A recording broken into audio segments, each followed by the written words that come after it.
Testing. Testing.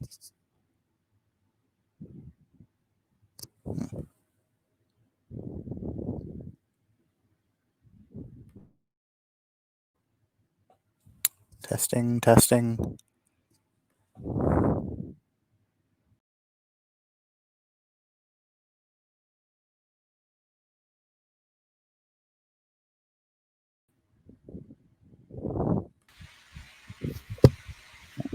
Can you hear me? Yep. Can you hear me?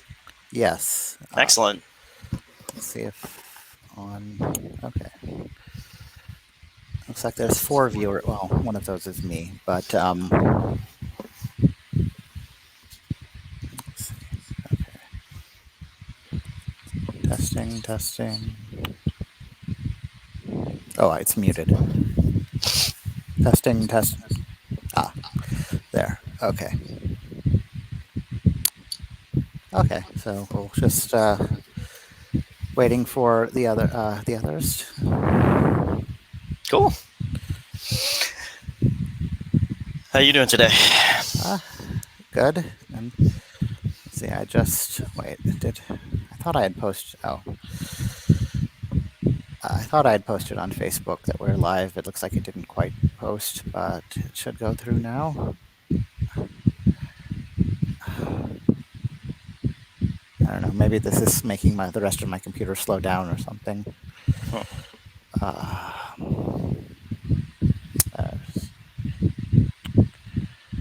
Hi, everyone. Hey, David.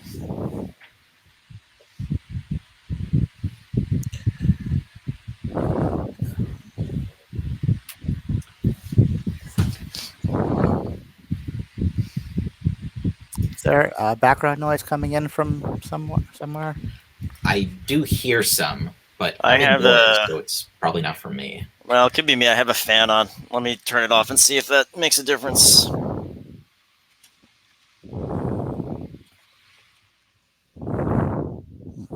Was that it? Okay. Yes, that sounds like it was, because it's Okay. much quieter and easier to hear now. Okay. I won't boil, but all in the name of good fun.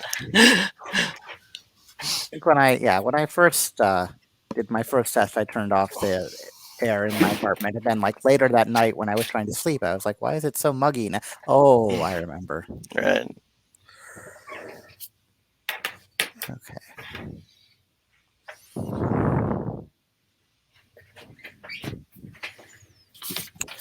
Okay, I posted on Facebook. We're live. Okay, Paige is here as well. Hello. Oh, Hey, Paige. Hi, how's it going? Good. okay. How are you guys? All right. Doing well. Having a good weekend so far. Nice. You're on the East Coast, right? Yes. So you've had like most of a Saturday day already. Well, if I had woken up before like 10:30, then yes, you could say that. Okay. But I tend to, my hours tend to be as if I was on Pacific time. Nothing wrong with that. I've had time to work out and eat leftover Chinese food for breakfast, so living the dream. All right. So let's see. Yeah. Okay. It's exactly noon now, according to my clock, and we have exactly 4 viewers. Yeah. Yes. Well, Hey, 4 people. Wait, is that 4 viewers? The 4 of us? Well, I'm not on Twitch right now, so Yeah, that's. I would imagine not, because during the test it only said 2. Okay. So, yeah, and there were 4 of us then. So I think the right. math. Yeah. Well, my daughter's supposed to be watching, so that should be 1. Oh, it just jumped up to 10. Oh, right. wow. So popular. Right. Double digits. Or okay, yeah, I'm not sure how, because it just jumped up to 10 on Okay, yes. Oh, and someone just left a comment. Can I? Oh, I can put it on screen the way we did in the test. Oh. All right. And already the commenters are providing the best content of the stream so far. Okay. All right, that's good. Another comment. Hi, everyone. All right. Oh, it's Janthy. What? Hello. All right. Yeah, I think it shows 4 in the StreamYard thing, but on Twitch it's gone up to 11, so that's probably more reliable. All right. All right. Okay. So let's see. It's okay. It's a couple of minutes after 12. Yeah, I mean, we may as well get started with introductions at least. So I've been fetishizing choosing orders in which to do things, but really, especially for the introduction, it makes absolutely zero difference. Looks like Matt Jones is here. All right. Okay, so I'll just do it alphabetically then. So I think by surname, Randall would be first. You could just Hey, just say like some geographical information and then one sentence about yourself. sure. My name is Randall Eng. I'm from New York, but I'm currently in Maine, and I am a composer, mostly of opera. Cool. All right, Paige is next. Hey, y'all. I am Paige Feldman. I am living in Los Angeles, California, and I am a writer-director. I just started a YouTube series about making my first features, so I'll probably try to share that at some point. And also, if you're want to come to a film festival, I have a film playing at LA on the 28th. So. And she's an expert on Corbin Bleu. Because I watched Say Yes to the Dress that one time. Yes. That's one of my favorite sandwiches. Chicken dishes. Yeah. Now, like yesterday, I don't know if any of you saw yesterday's episode of Jeopardy, but there was a triple stumper on Helen Frankenthaler, and the category was Helen's not of Troy. So even spotted Helen, they still couldn't get Frankenthaler. So you don't have to feel that bad about missing that page. I will not. All right, David. Hi, everyone. I'm David Plotkin. I am a recent graduate of the University of Florida, and now I am working as an entomologist at the Florida Museum of Natural History, which is also on the UF campus. So yeah, it's exciting times between Tropical Storm Fred and all these students about to return to campus. It is the calm before the storm in more ways than one. All right. Yeah, I'm not sure we have any entomological categories, but we do have. I think that's probably for the best. Certainly, I wouldn't have gone Google searching for pictures for those. But we let's see. Oh wait, I'm already forgetting how to do slide. How to. There. Oh nope. No, that completely failed. Okay. Let's do that again, and this time do it correctly.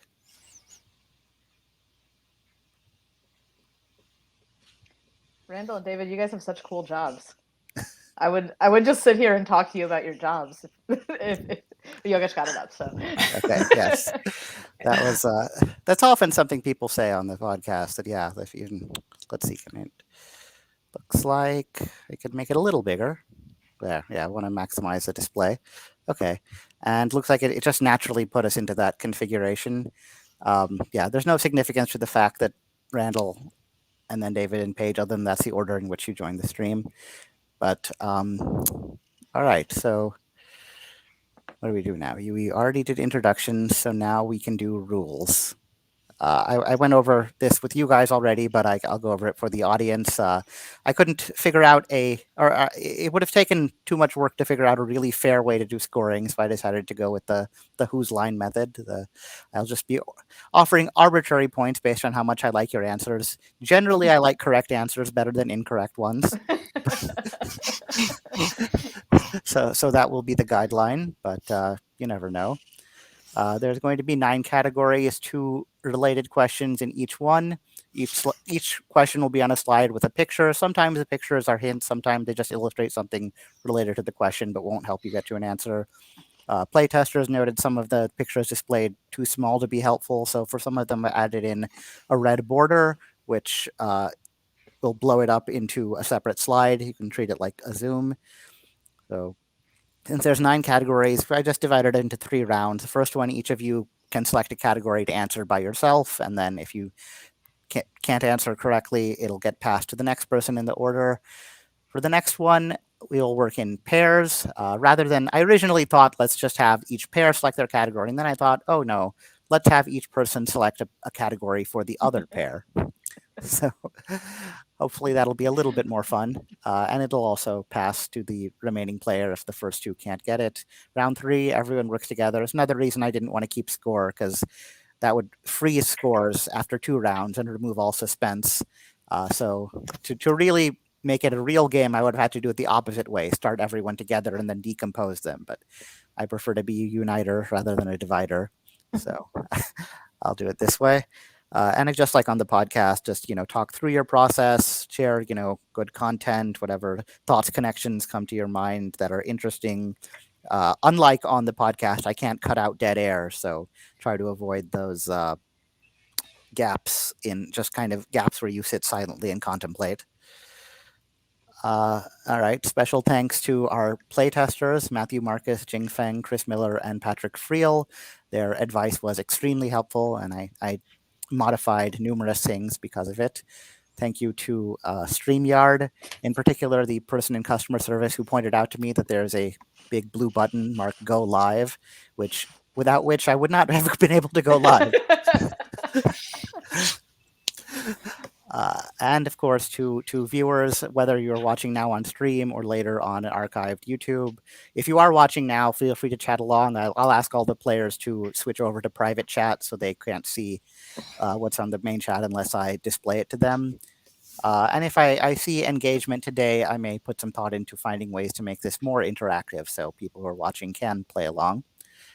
But all right. And all right, I'll try and remember to put this up at the end here, but just in case, but the plug for the other portions of my fact-based empire, my facts of the day blog, updated daily, super hard quizzes about once a month, my podcast updated intermittently, but there's 21 episodes already, which are between 90 minutes and 3 hours long, so quite a bit of content to dive into.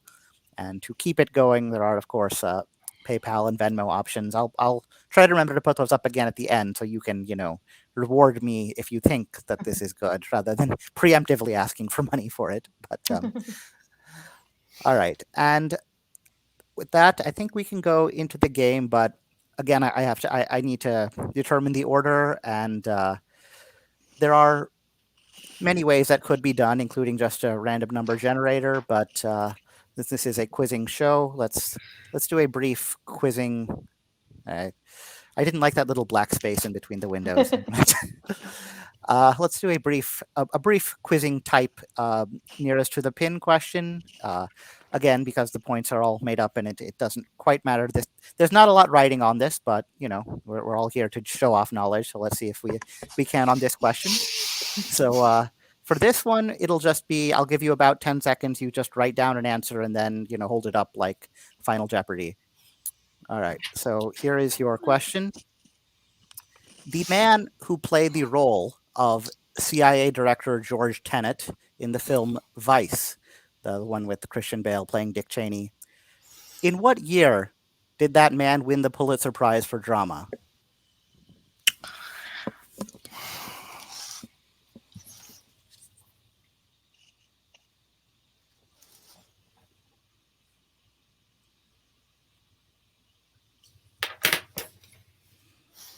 All right. Everyone have an answer locked in? Yeah? Yes. All right. So I guess you can all just hold them up simultaneously. It doesn't really matter. There we go. Okay. 1987 for Paige, 2012 for Randall, and what does that say? It says 2006. 2006. Okay. So the man, his name is Stephen Adley Girgis. His play Between Riverside and Crazy won the Pulitzer Prize in 2015.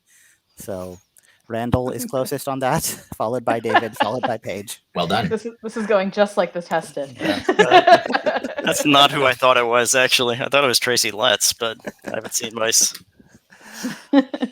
All right. Yes. Yeah. Darren Monk also thought that it was Letts, as you can see. But then he added, or not. All right. Yeah. So no points for him from the host. But okay.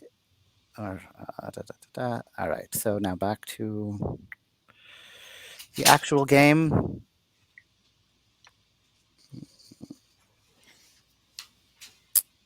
Okay. And here are the 9 categories to choose from. White people in Kansas. Everyone in Kansas. I will give very cursory descriptions. I will not reveal if there is any level of wordplay at play in these, but anyone who knows me can suspect. But so yeah, supporting characters in Edith, an excellent audio podcast, historical fiction based about Edith Wilson, the wife of President Woodrow Wilson. Both funny and have strong, serious moments, and a very good performance by Rosamund Pike as the title role. Chess Queens, again, something that could potentially have multiple meanings. White people in Kansas, same. Hey Mitford Sisters, parentheses, she likes me for me. Pop music and historical references. This will all be over soon, which may or may not. If you pick that first, Randall, you'll make me a complete liar. I'm tempted, Yogesh. Your Finnish ed in politics, Kitty Lit featuring Nathaniel Hawthorne. So to be clear about what that means, that is a category about children's literature in which Nathaniel Hawthorne will be referenced in the questions. It is not about children's literature in which Nathaniel Hawthorne appears as a character. Small but pertinent difference. 40s Hollywood pinups, pretty straightforward. You do remind me a little of Hooch, about my favorite staccato line deliveries, or not. Anyway, so Randall, having gotten closest to the pin in that, you can select the first category. All right. These are very you categories, Yogesh. I think I am going to go with this will all be over soon. Okay, it's a paradox then, because this will all probably not be over not all that soon, although it's a fairly short game. But here's a question directed first at Randall. Whose atypically serious 2021 memoir, This Will All Be Over Soon, details the grief she felt while coping with the death of her beloved cousin Owen. And if you want to see the blurb there, I've redacted the name of the author, but basically blank has written us a permission slip to process our losses slowly and fully. And the blurb is attributed to Chanel Miller, National Book Critics Circle award-winning author of Know My Name. I do not, in fact, know her name other than through this blurb. So I doubt it'll be all that helpful, but, during the playtest, people are like, what does that say? Yeah, I was hoping that was going to be more helpful, but let's see. Atypically serious. So someone who is usually writing comic stuff. The first person that's coming to mind, who's probably what I'm going to guess, but I'll just talk this out a little bit, is Roz Chast, because I know that she wrote a graphic novel memoir about losing her parent. No, something about her parents dementia or death or something like that. So we're looking for someone who is mostly doing comic stuff. And Cousin Owen. That also feels like a clue. Duh. Of course, everything is a clue in here, but it's just figuring out which ones are helpful for me or not. The artwork is kind of interesting. And really pulls me away from Roz Chast, and I'm really feeling like that's wrong. But I'm not pulling any better thoughts at the moment. So I think in lieu of just going on and on, I'm just going to say Roz Chast. Okay. I'm not actually sure who that is, but... so clearly not the right answer. That's not the correct answer, that's yeah. not what you want to hear. Doesn't she write a lot for the New Yorker? Is that who she is? She's a cartoonist for the New Yorker. And I read the graphic novel that she did. That was kind of a memoir, but it was great. But clearly not this. She shows up a lot in crosswords because it's nice to have a 3-word answer ending in Z that can be very useful for a lot of crossword constructors. So I've not read any of her work, but I have heard of her for that reason. Yeah, I'm not sure about the art. Where it might just be someone at a publishing house who designed it independent of the author, or the author may have had input into it. I'm not actually sure. But yeah, actually the order you are on the screen is also the order you finished in that order determining thing, which is convenient. Oh, how fortunate. Yes. It's rigged. And there is a comment. She's a cartoonist. All right. Oh, hi, Diana. Okay, so David is next in the order. Okay, I think I do know this, and my confidence is buoyed by the fact that I'm pretty sure this is a woman that Yogesh has admitted to being a fan of on multiple occasions on his podcast. I actually wrote a question about Saturday Night Live for an unaired episode of Yogesh's podcast that mentions this woman. And I have not read the memoir, but I did see an article on the AV Club where she was interviewed and the memoir was discussed. But I believe she was being interviewed because of her recently debuted show Schmigadoon on Apple Plus, or whatever they call the Apple streaming service. So I think this is potentially former, possibly current SNL cast member Cecily Strong. Yeah, so Randall mentioned the categories being me. I think Chris made a similar comment about some of the questions in the playtest, which is amusing because before this pandemic and the online quizzing scene started, I didn't know either Randall or Chris, and now they apparently know me well enough to be like, oh, that's definitely his fingerprints. But yeah, Cecily Strong.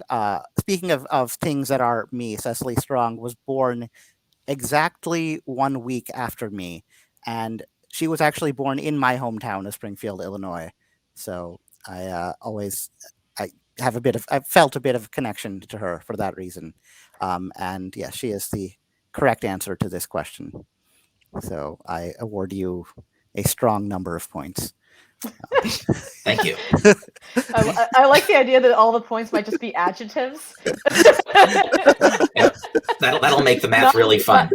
Yeah. Yes. So actually, since you mentioned Schmigadoon, does anyone know what I believe 18th century literary work that title can be traced back to? I mean, there's Brigadoon. Right. So it's most obviously a reference to the Lauren and Low musical Brigadoon, which is itself basically takes its name from the Brig o' Doon, which is kind of the place to which the protagonist is attempting to escape to in Robert Burns's Tam O'Shanter. Which okay, I was definitely thinking Scottish, but I was probably would have said Walter Scott if I had to guess something from him. Right. It's the same literary work that gave us Cutty Sark, which is the name of a ship and a kind of whiskey, and also, of course, Tam O'Shanter, which is a kind of hat. So lots of different things going out from that one work. But okay, so Randall will again be first on the next question. So Cecily Strong and two of her Saturday Night Live castmates were nominated for the 2021 Best Supporting Actress in a Comedy Series Emmy. Another nominee in that category is the daughter of which original not ready for primetime player? That's the original SNL cast from 1975, minus like Michael O'Donoghue and George Coe. And I've provided pictures that contains all 7 of them. So you have a 1 in 7 shot, even if you're just guessing. This is for me again, Yogesh? Yep. Okay, this one I think I know because I watched the show Hacks, which is a terrific show with Jean Smart. It's just really amazing, and I don't know why I didn't know about her earlier. But she plays opposite someone whose name is long, and I can't remember the last name, but she is the daughter of Lorraine Newman. Okay, yeah. Jean Smart's been around for a while. Designing women.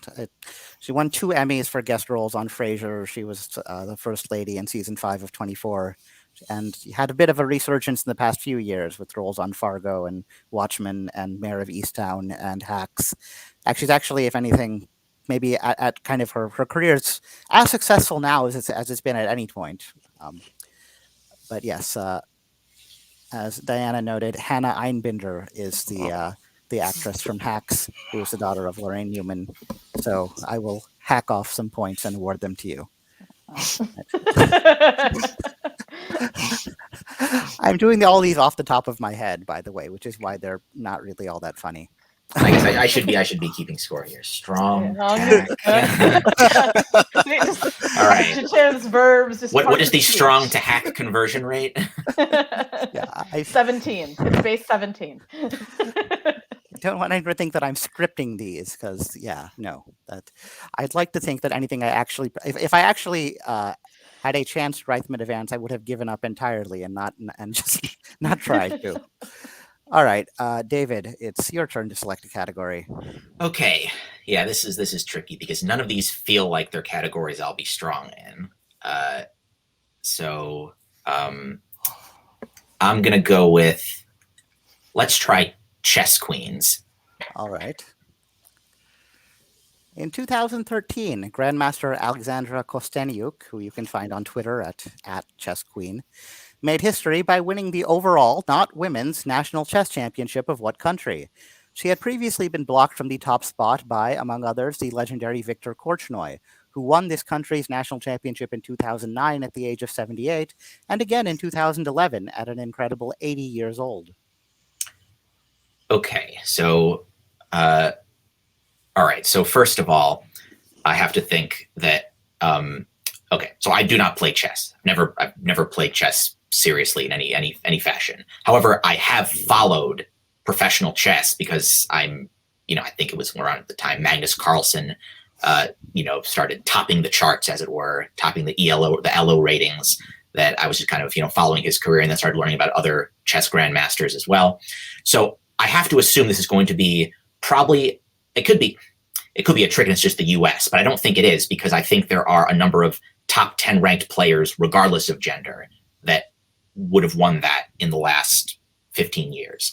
Same thing with Russia. Like, obviously, Kostenia, Korchnoi, they sort of sound Russian, but I know that even after Kasparov retired, there have been great Russian grandmasters that have, like, I think Sergei Karyakin was playing against, was playing in the World Chess Championship maybe 5 years ago. So it's got to be probably a European country that doesn't have a grandmaster in the top 10 or even the top 20. I don't think, if you combine the men's and women's rankings, I don't think there has been a woman in the top 20 or even maybe even top 50. And at least in 2009 and 11, I don't think so either. So judging from the surnames, which sound maybe French, maybe German, it's hard to say, maybe Eastern European, but again, I think Poland, I think Germany, I think France, you're going to have at some point top 10. So I'm coming to Switzerland because that's a very small country. Whenever you think mix of German and French, you think Swiss. And I can't name a Swiss grandmaster in the last 15 years that would have been ranked in the top 10. Hold on. Now I'm thinking about the Netherlands, but there are Dutch grandmaster. I know Anish Giri is a Dutch grandmaster right now. He was not, I don't think he was playing, like, he's very young. I don't think he was playing in 09, but these names just don't sound very Dutch. So again, small country, French and German, but big enough and wealthy enough to have a chess championship. That's also a factor. I'm going to try Switzerland. Okay, yeah. So, yeah, Kosteniuk and Korchnoi are both Russian, but yeah. So Korchnoi famously in the mid-70s, along with Karpov, was basically with the top two Soviet players. But while Karpov stayed in the Soviet Union, Korchnoi came to a tournament in Amsterdam in '76 and defected, and a couple years later took Swiss citizenship and has Wow. And represented Switzerland after that, including playing in the World Championship in '78 and '80, or the World Championship match, like the one-on-one match against Karpov in '78 and '81. And unlike a lot of chess players, he kept his skills sharp right up until near when he died. And Kosteniuk was Russian, has twice won the Russian Women's Championship, but her first husband had Swiss citizenship, so she also participated in the Swiss Championship and managed to win the overall championship, not just women's. Before we move on, David, in what universe are either of those names French? Well, I had eliminated Russian because, again, I was positive that there's no way there wouldn't have been a better Russian. So I was trying, well, if those names aren't Russian, what are they? And Korchnoi rhymes with, I don't know. I mean, it could have been, Portnoy. That's sort of French. Listen, I was grasping at straws, and I just happened to grasp at the right straw. Well, that was. Okay. Not French. I mean, impressive, but not French. For anybody who's watching that is new to quizzing, those types of logic pathways are very common, but it is very rare when they actually work that effectively. That was it may have sounded like I knew what I was talking about. I took a lot of miscellaneous bits of chess knowledge and somehow combined them into a correct guess, because it was just a guess. So I will take the points whatever fashion I get them, but yeah, that was I'm pretty shocked by the outcome there. That was like a masterclass in how to answer this kind of question. Really impressive, David. Yeah, when we get to episode I think 31, the one where I ask about Gettier cases, we can debate whether this is justified true belief or not, whether you had actual knowledge. But yes, I will award you, let's say, 200 ELO ratings points. All right. All right, David, what risky... Okay, so this is the only one where I'm giving you a choice of either of two questions to answer. So, what risky gambit, a favorite of international master and Twitch streamer Eric Rosen, is first documented in a 1950 correspondence game that went 1 e4 e5 to nf3 nf6, 3 n takes e5 nc6, 4 n takes c6 d takes c6, 5 e5 n e4, 6 d3 bc5, and white resigns. And in case I should explain that in order to clearly illustrate the gambit, I've put the position up there after 4 moves, which is when the gambit actually takes place, not after 6 moves. And I can blow that up to another slide if you want.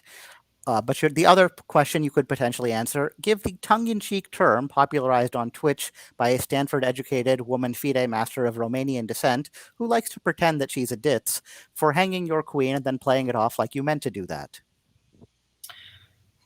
Okay, so here we come to actual knowledge. This is where actually playing chess is kind of required knowledge. So not going to be very helpful for me here. I will not logic my way into. Certainly, I will not get the first one. I don't think I have any chance. Unless the name, I don't think Eric, or the name of the streamer, Eric, is going to be a factor there. It's possible that the name of the Stanford-educated Twitch streamer, it's possible her name could be a clue, but I don't know her name. Yogesh, I actually think that you mentioned this at some point in a different quiz we were playing, like an OQL match. The topic came to chess one way or another, and I think you may have even named this streamer, but I don't think you mentioned the, I don't remember her name. I don't remember what you said it was. And I don't remember you mentioning the tongue-in-cheek term. So even though I may have actually heard this, I'm not going to get it. So just going off of the context, you have Romanian, so it could be, the Bucharest gambit, or it could be referring to the fact that she's a ditz. So the airhead, the dumb blonde, I don't know. It's lots of possibilities here, all of which are probably wrong, but that's what I thought last time. So, I'd rather than keep thinking of ways to insulting terms for ditzy women, I'll just go with the Romanian aspect and call it the Bucharest gambit. Decent guess. I'm trying to imagine what the dumb blonde gambit would be.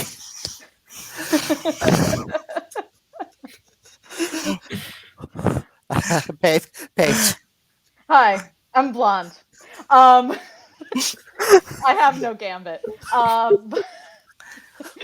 But so the thing that I'm the amount that I know about chess is basically what's in the Queen's Gambit, which I'm guessing is not anything that has to do with any of this because that's too easy. And so I could make up a name for that first part, but not going to try. The second part, the tongue-in-cheek term for hanging your queen and then playing it off like you meant to do that.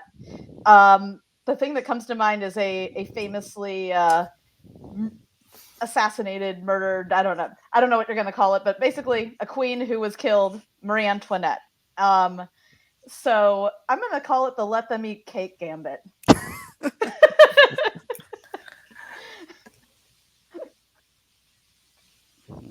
Someone has suggested, I don't think the Twitch streamer the question that refers to is blonde. Fair. I don't. Yeah, All right. I don't think that gives away very much information, or I wouldn't have put it up on screen. Yeah. But yeah, no. The in the playtest, people also went in the Marie Antoinette direction. Yeah, it is good logic. Yeah, very good logic, but Yeah. unfortunately does not pay dividends here. So, Randall? Oh, I was really hoping one of you guys would get this so I wouldn't have to look so foolish. We've already looked foolish for you, Randall. It's fine. Yeah, well, the third person looks even worse. Because they've had the most time to think of at least something clever, of which I have nothing. But I will go with the only thing I can go with is the Romanian thing, I guess.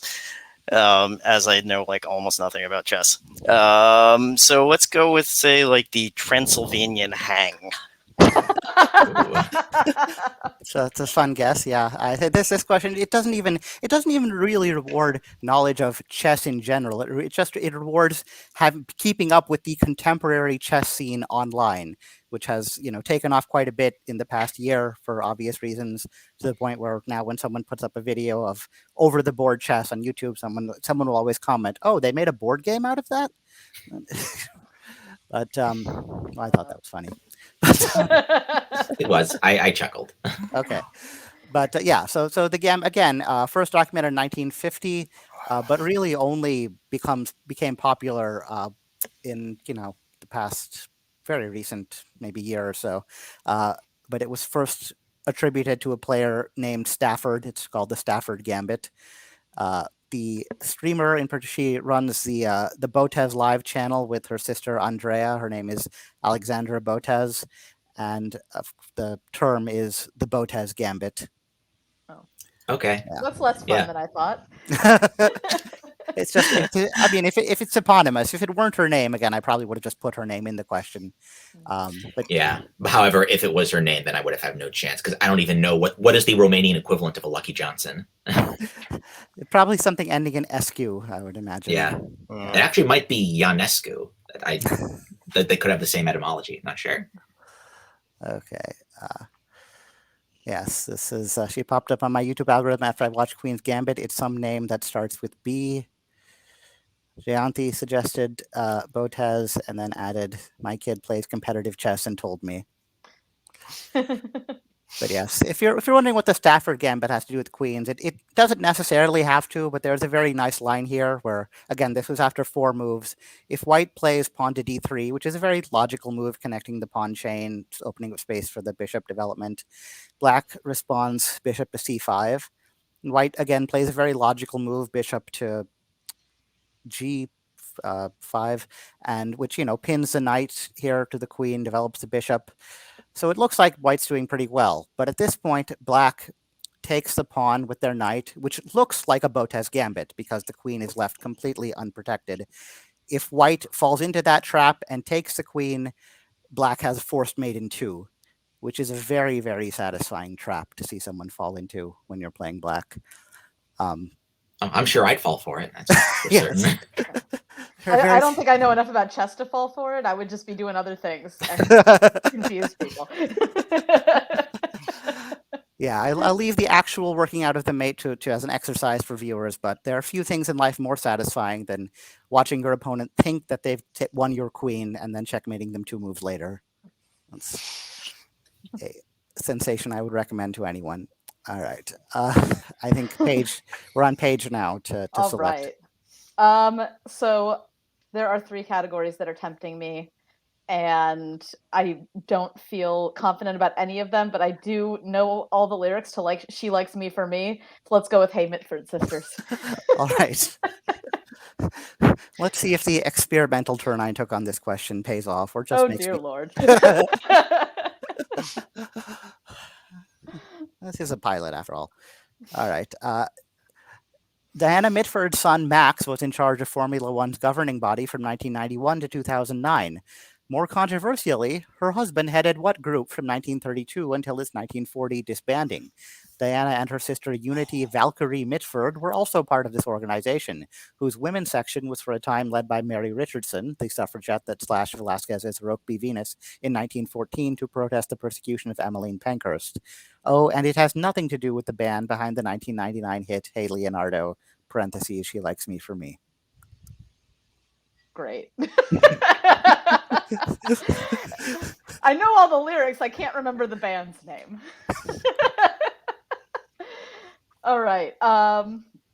So I'm assuming this Formula One's governing body is just interesting facts, so I'm going to ignore that for now. There's a group from 1932 until it was disbanded in 1940. To me, this says something about Nazis. Or the precursor to Nazis, or something along those lines. Unity Valkyrie, that's a name. Let's just let's get that straight. It really is. It really is. Love that. I mean, she was just meant to join some sort of undercover organization, and I'm surprised she wasn't the one that slashed the Velasquez. And I sadly don't know who Emmeline Pankhurst is. I am regretting all of my choices right now. And if I could remember the name of this band, I'm not going to sing the song, though, because no one wants to hear that. I think Twitch might mute the stream if you do that. God. For copyright reasons, not because of your singing. It might be both.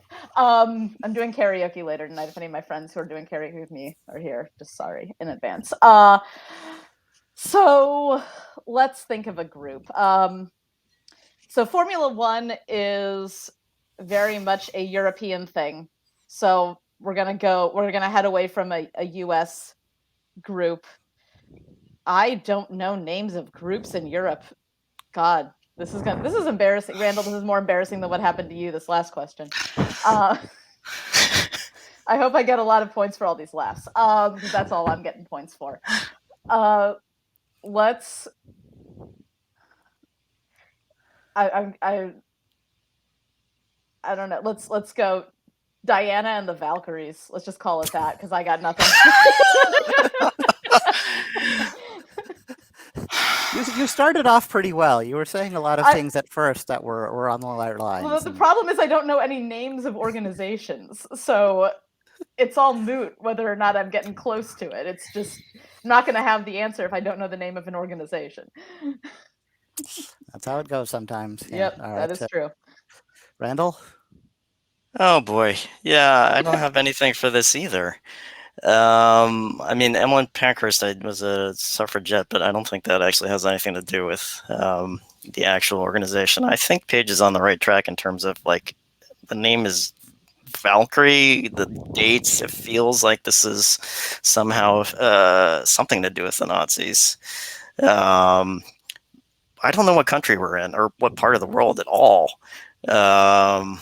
So I feel like the Mitfords, who I only know about from reading your blog, Yogesh, were U.S. based, although Formula One definitely takes us away from there. I'm gonna guess that this is, and I also like not only don't know who sang "Hey Leonardo," but I also don't know this song at all, Paige. So I'd love to hear you sing it. I'm really trying hard not to because it's just in my head right now. Imagine how much it was in my head while I was writing this. So anyway, I got nothing. I'm trying to think of like, Plot Against America and like who was like what the groups were in that. And I think like America First was the name of the Lindbergh group or something like that. So why don't I just say that? America First. All right. Someone has put the name of the band in the chat, but I won't put that up now because it would unfairly advantage David. So I'll just pass the question to him. I thought that your logic was really sound regarding this being Nazi or Nazi affiliated. Although if the name of the band is going to be a giveaway, I don't know what the name of the band is. I don't think they had Nazi in their name. So if that's a clue, then I did not see that coming.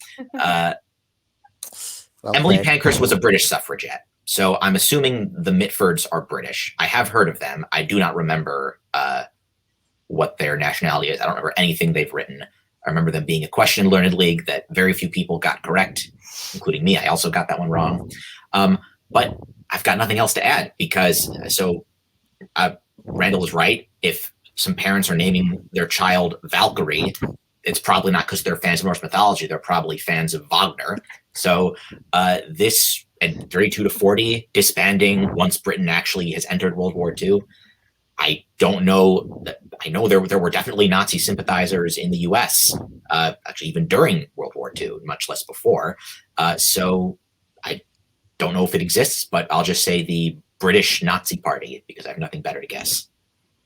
All right. So if this refreshes anyone's memory, Teapot 3737 has noted the name of the band there. Yeah, that doesn't help me, but that does satisfy the itch in my brain. All right. So which way are we going with in terms of so yes, Pankhurst, famous British suffragette, although her daughters all went in different directions. One ended up in Australia where she founded both, I think, like the Socialist or Communist Party and like the primary Nationalist Party. She zigzagged ideologically. One of her daughters ended up in the US. The third famous one ended up in Ethiopia, where she was an advisor and companion to Haile Selassie and is buried in the Holy Trinity Church in Addis Ababa. That's a bit tangential to this because we're talking about a different family, the Mitfords, who were not in fact American. They were extremely British. In fact, I think it's Baron Riesdale, the guy who was the subject of that great New York Times Magazine article about killing gray squirrels. He's like a great nephew of theirs and like inherited the baronetcy from that their father held. Yes. So, okay, where else are we at here? Yes, Unity Valkyrie Mitford was a bit of nominative determinism there, was an extreme Hitler fangirl. And even though Hitler was in a relationship with Eva Braun at the time, he was quite taken with her. A few years ago on British TV, they aired a documentary alleging that she had actually like secretly born a child with Hitler.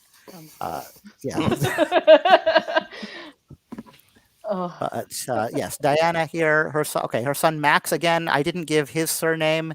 That would have been a pretty huge hint. Verstappen, maybe no. But yeah, that's a new Formula One driver.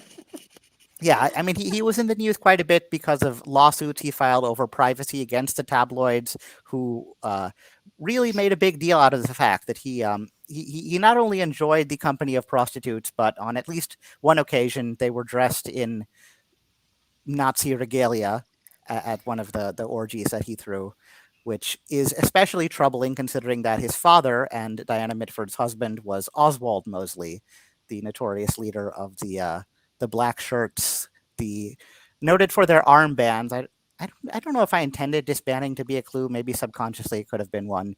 But in terms of what they're usually, just referred to as fascists or whatever. But in terms of the actual name, that's where I was kind of giving you Blessed Union of Souls as a hint to steer you toward British Union of Fascists.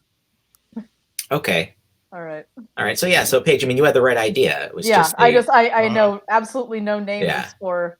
They just fascists. Instead of hiding under the guise of National Socialism, they just said outright they were fascists and proud of it. Exactly. Yeah. The fascist movement didn't have quite the negative connotation it does now, and there was some surprising overlap with the suffragette movement because they did at least nominally support votes for women, although they weren't super progressive along those lines. All right, Paige. Oh, good. Here's a.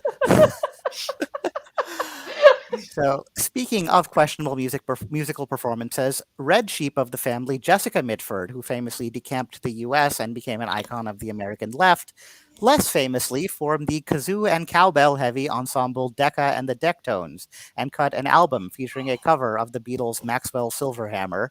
She also released a commercial recording of her and her good friend Maya Angelou performing what novelty song that was a 1962 top 10 UK hit for comedic actor Bernard Cribbins, who you might remember as Wilf from Doctor Who. if I watched Doctor Who. I've just lost all the fans. Sorry. Nobody likes me. I'm gonna get this wrong again too. I really want to hear this this kazoo and cowbell heavy ensemble, except I want it to be to a music video that's in the animation style of Gem and the Holograms. I'm just stalling because I don't know. Maya Angelou there's a novelty song, was in 1962, top 10 UK. I don't even, I mean, I know Maya Angelou, guys. Don't hate me too much. Let's see. This is one of the questions I will reveal in which the picture contains a cryptic hint. I mean, it's Taylor Swift right here in some diamonds. I'm pretty sure that's from, it could be from the video for Look What You Made Me Do. I see, if this was a Taylor Swift question, I might actually know it. Let's see. I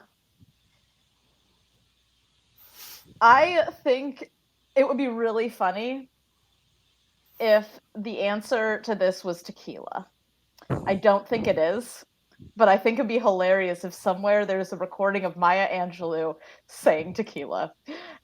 And I think that is a grave misuse of her talents, but it would make me smile. And I am drawing a blank on a lot of other novelty songs. There's this one that's like a CB trucker, like CB radio. Oh, that's Convoy. Convoy. I'm comfortable saying that because I don't mind if you guess Convoy. I mean, tequila or Convoy. Oh, those are both great. Also, we all know the CB craze was definitely a 1960s Britain thing. No, it was not at all. Also, Wipeout, the song that Animal from the Muppets did, that could be an answer. I don't know. I have no sense in what place and time any of these happened, but because I think tequila would make you know what, Wipeout would make me happiest because I just want Maya Angelou and Animal in a chroma key surfing background when they're both pretending to surf together. That would be the Sesame Street episode of my dreams. I'm going with Wipeout. I like how you don't associate that song with either the Surfaris or the Venturers. You're like, nope, it's the Muppets. Hey. Yeah. Oh no. 37. I'm not quite sure what prompted that. It might have been the Doctor Who thing, though. Okay. I'm sorry, I can't change for everybody. This is who I am. Chosen the worst possible category for myself. All right. Okay. I think you've locked in a guess, though. Yeah, Wipeout. Yes. Okay, so I think that goes to Randall next. Okay, I'm wondering if this cover includes the kazoo and cowbells, but whatever it is, it's going to be amazing, I'm sure. I told myself before I came onto this Twitch that I really ought to reread some of Yogesh's previous entries in his blog, and I forgot to do that. So I know I read this fact, but it was like 2 weeks ago, and it's totally escaped me. I remember reading it and thinking, this is absolutely absurd. I should check out what this song is. And for some reason, in my head is a answer that seems totally wrong because it's way too late. But it's I'm Too Sexy. And that seems like the most absurd thing for Maya Angelou to be duetting on. But I don't know, maybe that was a cover of in the 80s of an earlier 60s thing. So I'm going to say that. So unfortunately, you are too sexy to receive any points on that answer. Yeah, I do like that. I mean, that's a great guess though, because like the meter of "I'm too sexy for my shirt," and I think some of the beat is identical to "Look What You Made Me Do," which is what Paige said. This is an excerpt from the image. So I'm actually really surprised that's wrong. When you said that, I was like, oh, that makes perfect sense. Maya Angelou was ahead of her time, ahead of Right Side Fred. Yeah.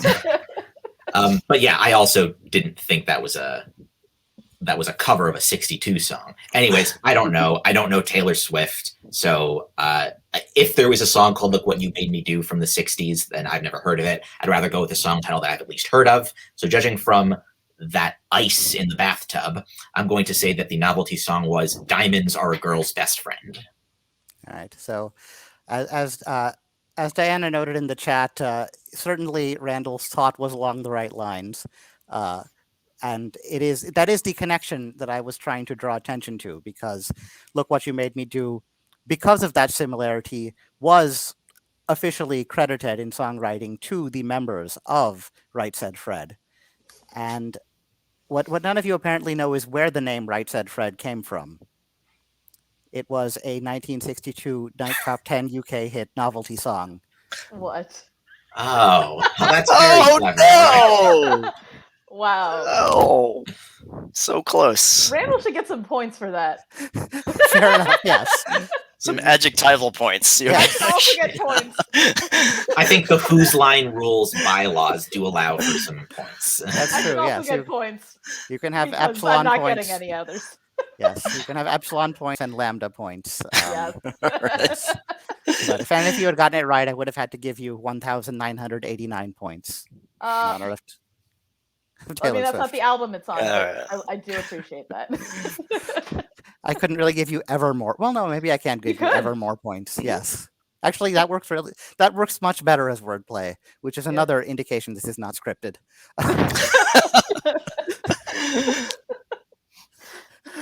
Okay, let's do another quick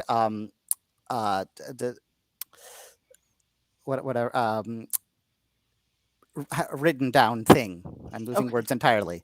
So this is a similar question. In the actor who played, I have a couple of these. Let's go with the actor who played Henry Ford II in Ford v Ferrari. In what year did he win the Pulitzer Prize for drama? Part of me just wants to use my poster from last time. Yes. Again, apparently not having left the chat, Teapot suggests Get Smart reference. All right, I have my answer. Yeah, I wasn't actually. I forgot to actually time. So let's just go ahead and put the answers up then. Yeah, that's fine. So I can say that this is Tracy Letts. Unfortunately, I don't know when he won for August Osage County, so I preemptively crossed out and then wrote the same year, I guess, last time. I just wrote a random year. 2002, 2011, 2006. So again, just like in the practice, we have a difference of 1 year because August Osage County won the Pulitzer in 2008. So David narrowly edges out Randall, and Paige is fairly close, actually, only 6 years off. Thank God. Guys, I swear I'm smarter than I look. If you listen to Paige on my podcast, she's you can definitely see evidence of her. Okay, let's put this. Okay, so now we can shift the order slightly. At least this will let me shuffle the windows. Okay, yeah. David, then Randall, then Paige. All right, so now David will select 4 Randall and Paige of the 6 remaining categories. I couldn't figure out how to grade them out, but there's only 9 of them, so I mean, Right, yeah, I recall which ones have not been used yet. So I guess the strategy should be, either pick the ones that I think they won't get, so I have a chance to rebound, or pick the ones I know I won't get, so I don't have to embarrass myself by struggling with it. I will have them answer the questions on Kitty Lit featuring Nathaniel Hawthorne. Oh, thank God.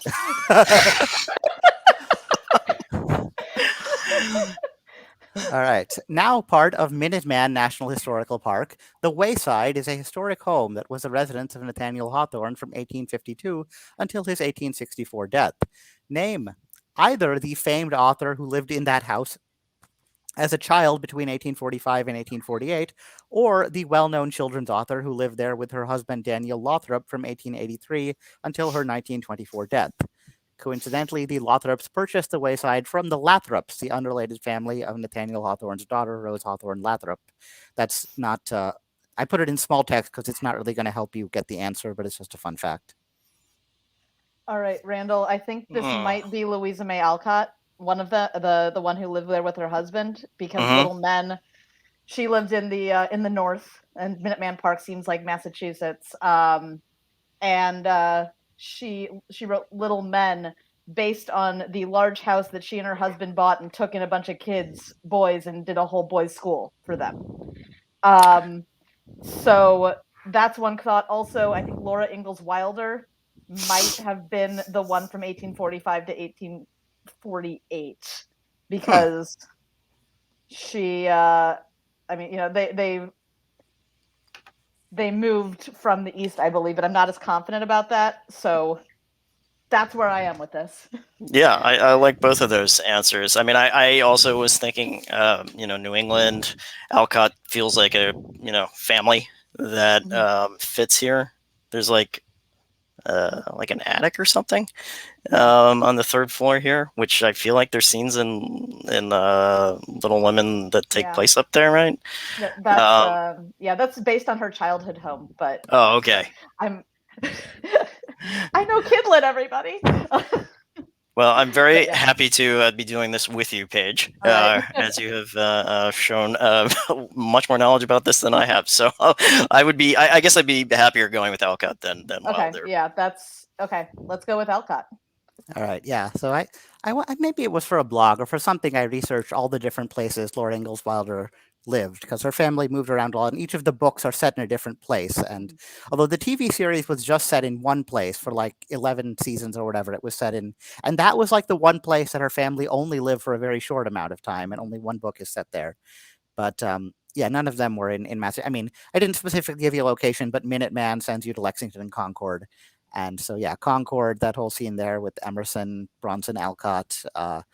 Yeah, so Louisa May Alcott was not the one who lived there with her husband until her death. She was the one who lived there as a child from 1845 to 1840. Look at that, Randall.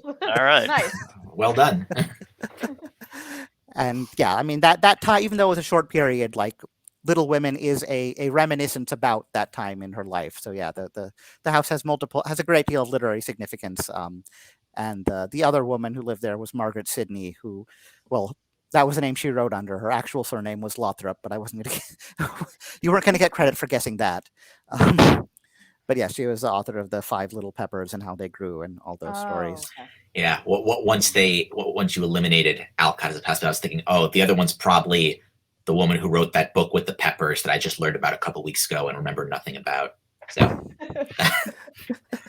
Yes, hopefully on the second time I've forgotten it, it'll finally stick. But yeah, great job, y'all. Yes, I used the correct strategy of sending you the question that I would not have been able to answer on my own.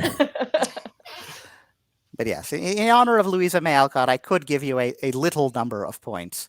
But since Emerson was also from that area, I will give you a transcendental number of points. I like that. All right, next question for Randall and Paige. Although it begins with a preface titled The Wayside, Hawthorne's follow-up to A Wonder Book for Girls and Boys was actually penned at a small vacation cottage. What word in that book's title inspired the names of both a celebrated music venue located near the site of said cottage and an upscale Houston neighborhood where George and Barbara Bush, Billy Gibbons of ZZ Top, Joel Osteen, Matt Schaub, and James Harden have all at some point owned mansions? And I can blow that cover up for you. So have a thought on the music end of things, but not at all on the Houston end of things, which is Tanglewood. Thinking of New England kind of, there's not that many kind of famous indoor venues that would be near a cottage. So I'm thinking like somewhere kind of out in the country. So that's... I like Tanglewood as an answer. The only thing I thought of was Interlaken, but that's like, Swiss and also in Michigan, which makes no sense. So let's go with Tanglewood. I like your answer. All right. So, Wonder Book for Girls and Boys was basically a retelling of Greek myths, including adding in some new wrinkles that have been transmitted on that people think were part of the original myth. Tanglewood Tales was his sequel, which was also Greek myths, and you can kind of see that on the cover. And yeah, the music venue name for it was called Tanglewood. Nice. Very nice. Virtual high five, Randall. Yes. I did not go to Tanglewood, but I did do the Banglewood Festival, the Bang on a Can Summer Institute, which is nearby. All right. So in honor of Joel Osteen, I will give you a mega number of points. Oh. Right. That feels like a punishment somehow. Yeah. How about a triple doubles worth of points in honor of James Harden? There we go. Yeah. Okay. Cool. Nice. Okay, so now Randall picks for David and Paige. Okay, so we have Edith, White People in Kansas, finished pinups, and you do remind me of The Little of Hooch. I have no idea what that one is. I feel like Paige's movie background should make me not pick the pinups here. So, and I feel like, wow, this Edith one is just going to be kind of, it feels like it's going to be hard for all of us. So why don't I pick that one? Supporting characters in Edith. All right. Wonderfully depicted by Esther Povitsky in Edith as Edith Wilson's daffy sidekick, Alice Gertrude Gordon Grayson was in real life the wife of Woodrow Wilson's personal physician, Rear Admiral Dr. Carey T. Grayson. The Graysons' D.C. home was later bought up and developed into the nucleus of what educational institution, whose motto, Eluceat Omnibus Lux, alludes to the concept of inner light? Well, I don't know this for sure, but I've only got one plausible guess. So assuming educational institution is a university, which it might not be, but assuming it is, it has to be a university that we would have heard of, but did not exist at the time of the Wilson's presidency. If I'm reading the question correctly. Am I reading the, hold on. Paige, if you think I'm reading the question wrong, please. I'm trying to think. I'm trying to discern. Well, it's developed into the nucleus, so it might. Right. The university might have existed, but just had been smaller.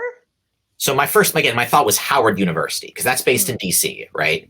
And any other DC universities or near DC, like George Washington University or Georgetown, if those are in the DC area, right? I think that those were around beforehand.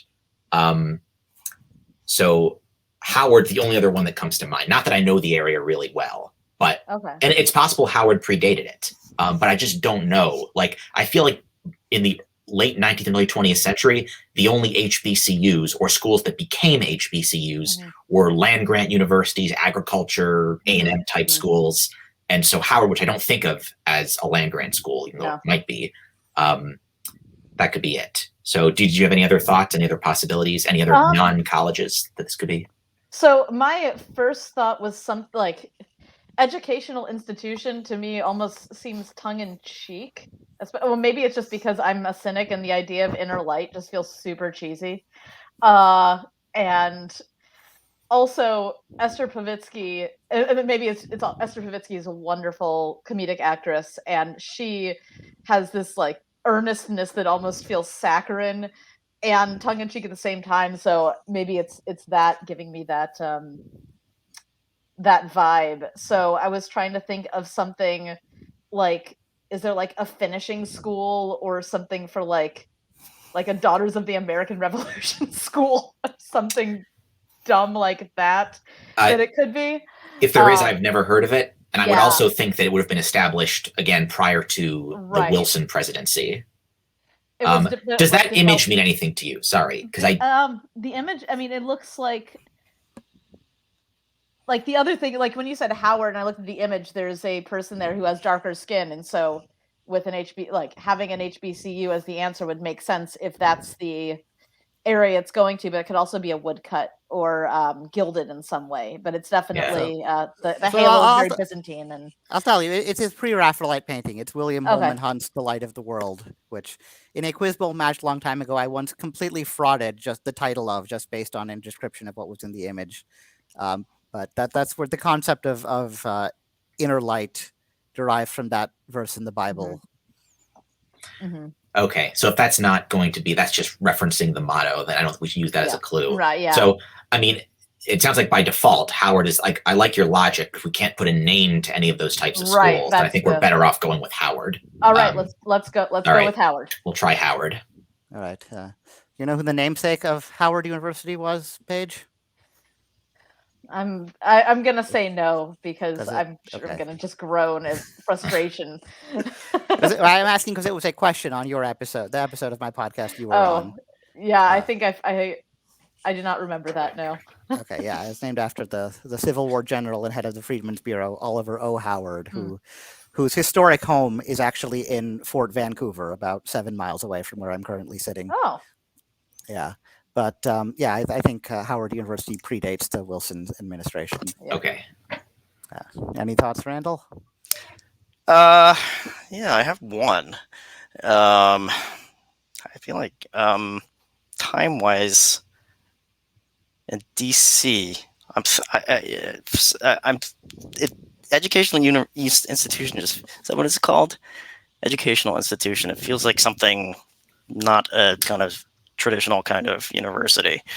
And the one thing that's coming to mind is something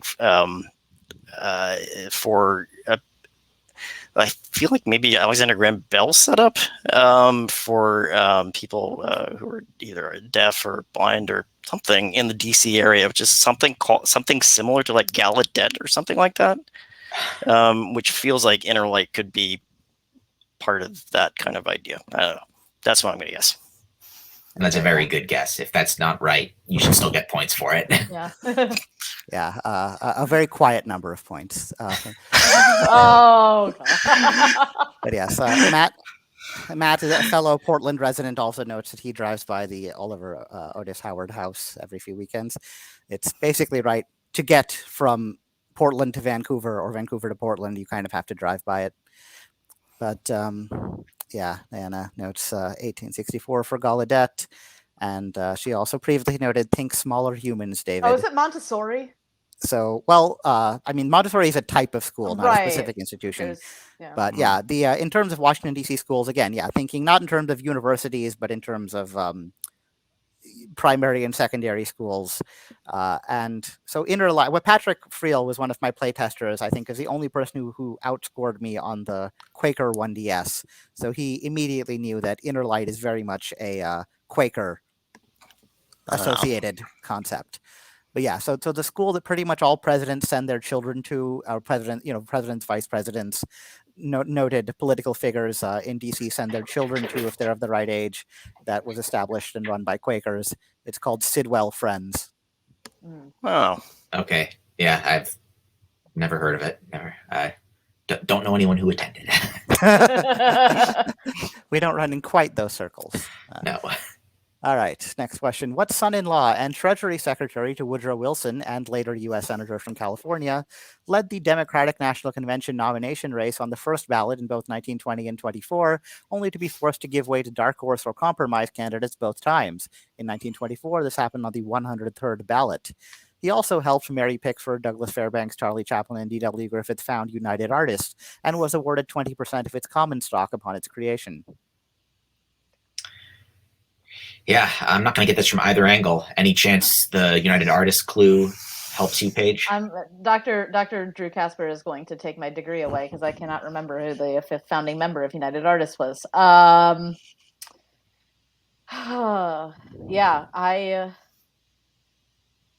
But it sounds like it was he had no involvement in the actual process of filmmaking. He was strictly like an investor. It sounds like he was a money man. Yeah. Okay. Yeah. So. Because the four that are named here are the important ones. Right. I.e. the ones that I had heard of, the ones that would, Yeah. This is why it's a very hard question by design. If one of those four was missing, I would be able to answer it. Yeah. I'm trying to think if I can remember any candidates, and I really can't. Like, there's classically Eugene V. Debs, but he was not running as a Democrat. And I don't believe he was from California. That too. And he was never I don't think he was ever a senator. Yeah. Certainly not from California.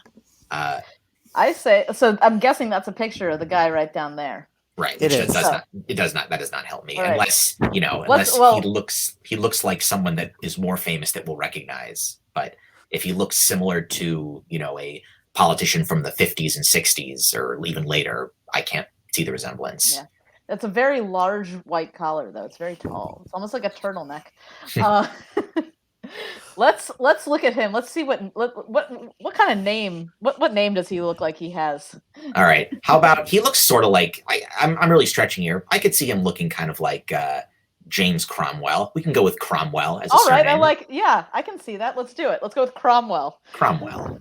All right. Yeah, I think James Cromwell's father was a Hollywood filmmaker, John Cromwell, but I don't know if there's any further familial connection. So that's not the correct answer, Randall. Yeah, I got nothing on this either. I'm trying to think of who the Woodrow Wilson's daughter was. I feel like she appears in First Daughter Suite by Michael Donnelly Cusa, but I can't pull what her name is or what her last name was either. So I'll also go with just like, what could this guy look like? And he looks like kind of like a Hiram to me. So I will go with Hiram Johnson. So Hiram Johnson was the name of Theodore. Well, I believe Hiram Johnson was a senator from California. Oh. He was also Theodore Roosevelt's running mate in the 1912 election. That Wilson won because Roosevelt split the vote of the Republican vote between himself and Taft. So you may have been drawing on some kind of partial knowledge there, but the best kind of knowledge. Yes, I can give you 20% of the points for this question. But yeah, this is maybe not a very guessable name, but a very fun one to say. His name was William Gibbs McAdoo. Ooh, that's a good name. McAdoo. Yes. Yeah. McAdoo. Yes, one of my playtesters pointed out according to Wikipedia, he's credited with the quotation that it is impossible to defeat an ignorant man by argument. Oh. So he also can see the future. Yes. he would have fit in quite well in today's song. All right. I forget who we're on now. Paige, maybe? It's me, yes. Yes. All right. So I know I know which categories that I'm going to want to answer, and I know what I am not going to want to answer. So you guys get your finish ed in politics. Oh man, I was hoping you would not say that. Yeah, because I've definitely read about recent Finnish politics, and I remember that I don't remember the names. But so. I mean, based on these category names, they're not necessarily going to be about Finnish politics. I don't know. If this is not about Veep, then I'm sunk. All right. If it were a Formula One question, it might be about Veep, but all right. What president of Finland from 1994 to 2000 has been recognized for his international work as a conflict negotiator with numerous honors, including the 2008 Nobel Peace Prize? Yeah. So, Randall, you ever spent time memorizing lists of Nobel winners? I have not. Yeah. It's always one of those things I should probably do if I want to increase my quiz scores, but I haven't gotten around to it. I'm sure I've scrolled through the list though, like on Wikipedia at some point. So the problem is any finishing that comes to mind is probably because they were an NHL goaltender and not because they're. So, can you think of what the conflict was? No, and I wouldn't be surprised if it was unrelated to directly Finnish politics. Like maybe he did his work in the 70s and 80s and just then was elected president afterwards. Mm-hmm. So yeah, it could have been during part of the Bosnian War, but it just seems unlikely that he'd be doing that while he's president. It feels like it would precede that. So there's lots of possibilities. You could have all sorts of crises in Central America. It could be, some other, Cold War stuff closer to home. I just don't think that's going to help. I'm trying to think of a good common Finnish surname to guess. Yeah. I mean, the only thing that I'm thinking of, I saw this play called Oslo a couple of years ago that I think actually was set in Oslo, and the people were the negotiators were Norwegian. But that was the only thing that came to mind in terms of something in that neck of the woods with somebody negotiating something to do with another part of the world. But I think those people were Norwegian, and I also cannot think of their names. So your idea of just coming up with a goalie name is probably better than anything else. All right, let's. As I've been cycling some Finnish names, let's try Lettinen. Okay, yeah, I have the telefilm version of Oslo queued up to watch soon. But of course, as soon as I saw the cast, of course, the two main peacemakers are played by Ruth Wilson and Andrew Scott. And I was like, oh yes, of course. When you want someone to make peace internationally, you definitely want to call on Alice Morgan from Luther and Moriarty from Sherlock. That's what's going on in this timeline. No wonder we're screwed. All right, Paige. Yeah. The hockey strategy is a great one, and you took the one hockey name that I knew who was from Finland. So let's go with one that's probably not Finnish. This guy, his last name is Magnusson. Is that your guess? Yes. Okay, yeah. Yeah, one thing I like about Finnish names is the ones that rhyme, like the famous Finnish filmmaker Aki Kaurismäki. But that's not this man's name, but it does similarly rhyme. His name is Marty Artisari. Artisari. Oh, he does look like a Marty. Yeah, that's where our guesses are going now. Yeah. What Yogesh? What was the conflict, or was it several conflicts that he negotiated? Yeah. He's over the decades has worked in many parts of the world in different conflicts. But yeah, all right. Marty Artisari's main opponent in the 1994 election, Elizabeth Rehn, belonged to a Finnish political party that, as reflected in its name, was created to represent the interests of which minority group? That party is one of 5 that form the currently ruling coalition led by Sanna Marin. Okay, this one I think I'm getting from the picture. I have no idea from the text at all. But that looks like Be Kind Rewind, and definitely what they were doing in that movie is sweeting, re-recording, doing their own versions of famous movie scenes. Well, that's great because I'm familiar with the movie. I did not know that sweeting was the term used for doing that. So now that if that is the case, then that is a very strong answer. I like that a lot. So I guess is that your answer? Yeah, Randall. I mean, I'm not 100% sure it's called sweeting, but that kind of immediately came to mind as what it was called. So yeah, the only other thing I was thinking, because I know there's it might be in Iceland, they have the pirate party or whatever. I think that's Iceland though, and they're not really pirating videotapes; they're making new ones. So, but I think Swede is a much better guess. So, all right, let's go with that then. All right, yeah. It was very surprising to me when I learned that, because I don't really think of Swedes as an ethnic group, but apparently they are a vocal minority group in Finland with their own political representation. Yeah, very well puzzled out, and I will award you a homemade reproduction of some points. So then how are you making the other points? Amazon. As I said, I'm just hacking them. Yeah. Okay. Okay. So now I think there just should be three categories left, and all of you can just work together on those. Nice. So it doesn't really matter what order you pick them in. So just pick them. Yeah. Sure. Well, I'll just say let's do white people in Kansas first. Just start from the top and work our way down. Right. Cool. All right. Among the many accomplishments of William Allen White, the Sage of Emporia is sponsoring a mural by John Stuart Curry that currently hangs in the Kansas State Capitol. A detail from that mural, which you can see below, forms the cover of the 1974 album Kansas by Kansas. Who most prominently does that cover depict? This is a really random guess, and it's really dumb. But that almost reminds me of like a Moses parting the Red Seas type of thing, except he has a gun and a book in his hands. And so if there's not an historical figure that either of you know about, I'm kind of compelled to go with Moses.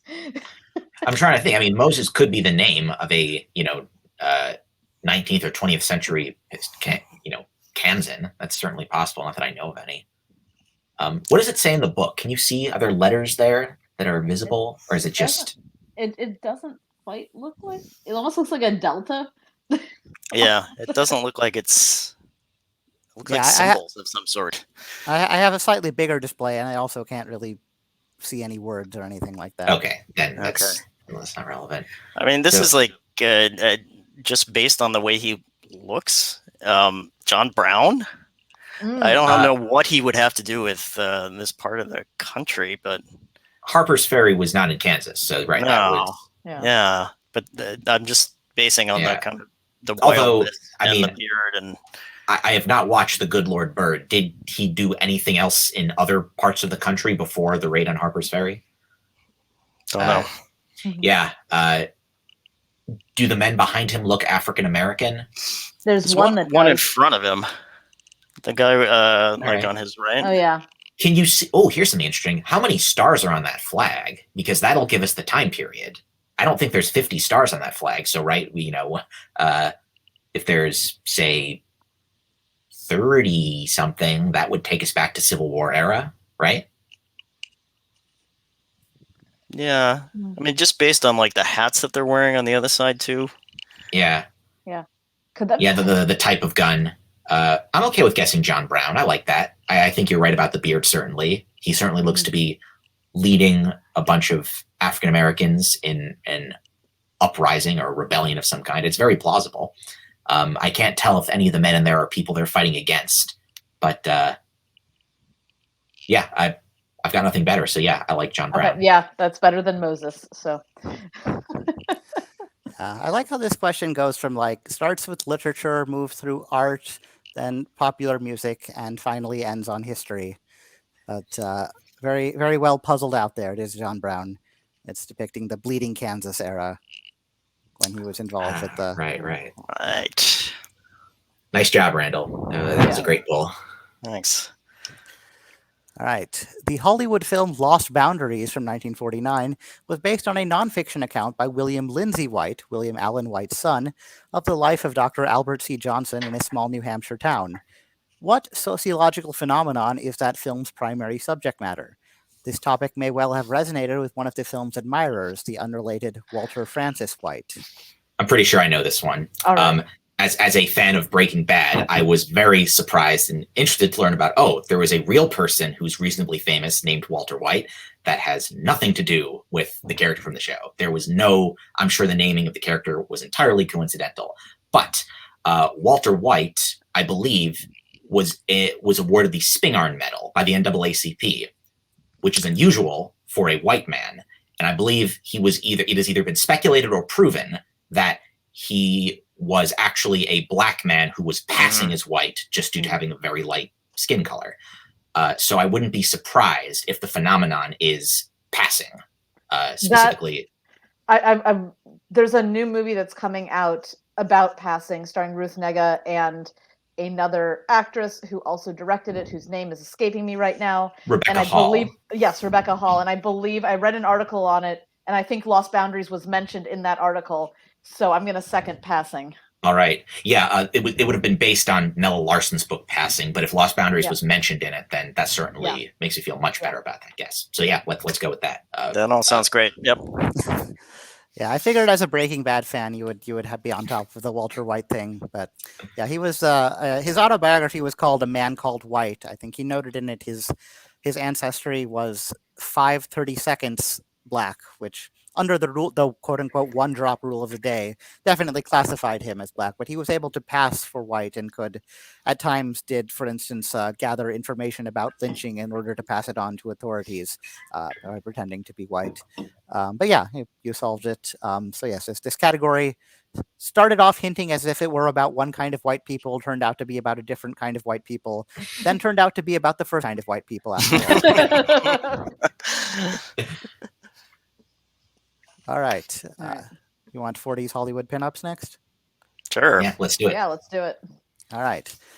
Carol Landis, a.k.a. the Ping Girl, became a star as busty cave woman Loana in 1 Million BC, a 1940 film whose 1966 remake, 1 Million Years BC, gave a similar boost to the career of Raquel Welch, as every Shawshank Redemption fan knows.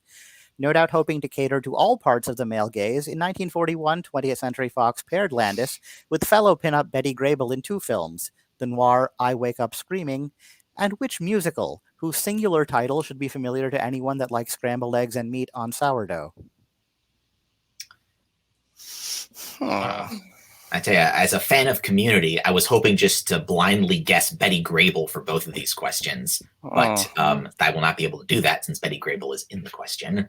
And also, the question is asking for a title.